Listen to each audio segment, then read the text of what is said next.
Siapa sangka bisnis berjualan cilok sederhana pinggir jalan ternyata untungnya sangat menjanjikan, di mana Cindy, salah satu pedagang cilok di pinggir jalan PS Mall, bisa mendapatkan cuan Rp1 juta per hari.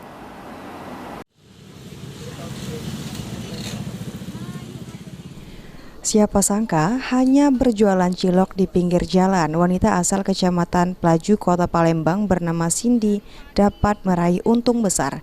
Bahkan dari usaha ciloknya, Cindy bisa menyekolahi anak-anaknya. Usaha cilok yang Cindy miliki cukuplah sederhana dengan bermodalkan berjualan dengan gerobak biasa dan berpindah-pindah jualan. Cindy mampu meraup cuan per hari 1 juta lebih, jika sebulan 20 juta bisa dinikmati Cindy dari hasil berjualan cilok. Cindy mengatakan per hari bisa laku 1.000 lebih pentol cilok dagangannya.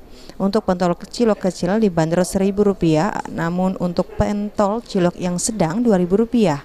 Cindy juga mengatakan berjualan samping PS ini yang sangat ramai orang beli, mulai dari karyawan mal hingga pengunjung mal. Bu Cindy jualan di sini. Sudah kurang lebih 2 tahun. Dari mana Bu? Rumah di mana? Kalau rumah di Pelaju.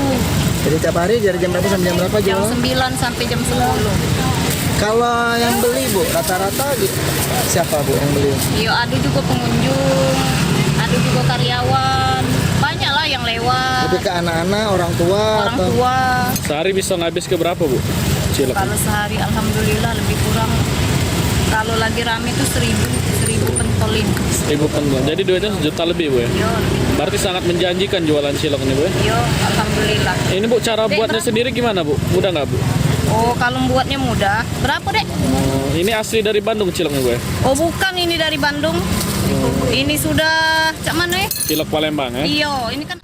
Dengan untung yang didapat, Cindy sedang mengumpulkan uang untuk menggapai cita-citanya dapat membeli ruko di pinggir jalan untuk jadi usaha cilok jualannya. Irawan, PAL TV.